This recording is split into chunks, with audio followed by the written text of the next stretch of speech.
തിരുവഞ്ചൂർ രാധാകൃഷ്ണൻ, മുതിർന്ന കോൺഗ്രസ് നേതാവ് നമുക്കൊപ്പം ടെലിഫോൺ ലൈനിൽ ചേരുന്നുണ്ട്. ശ്രീ തിരുവഞ്ചൂർ രാധാകൃഷ്ണൻ കേരളത്തിൻ്റെ അടക്കം പല വിഷയങ്ങളിൽ ഇടപെട്ടിട്ടുള്ള ഒരു വ്യക്തി കൂടിയാണ് ഡോക്ടർ മൻമോഹൻ സിംഗ്. ആ രീതിയിൽ താങ്കൾക്കും വ്യക്തിപരമായ അടുപ്പമുണ്ടാകും. എങ്ങനെയാണ് ഈ ഘട്ടത്തിൽ പ്രധാനമന്ത്രി എന്ന നിലയിൽ കൂടി, കോൺഗ്രസിന്റെ നേതാവ് എന്ന നിലയിൽ, സാമ്പത്തിക വിദഗ്ധൻ എന്ന നിലയിൽ താങ്കൾ അദ്ദേഹത്തെ ഓർത്തെടുക്കുന്നത്?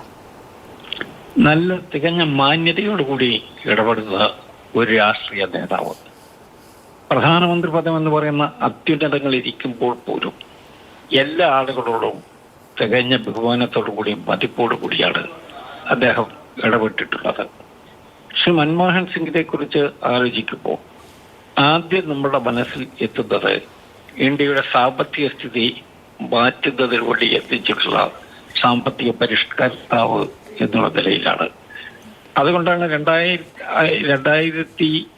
2000 വന്നപ്പോൾ നമ്മുടെ രാജ്യത്തിന് വലിയ മാറ്റമുണ്ടായത്.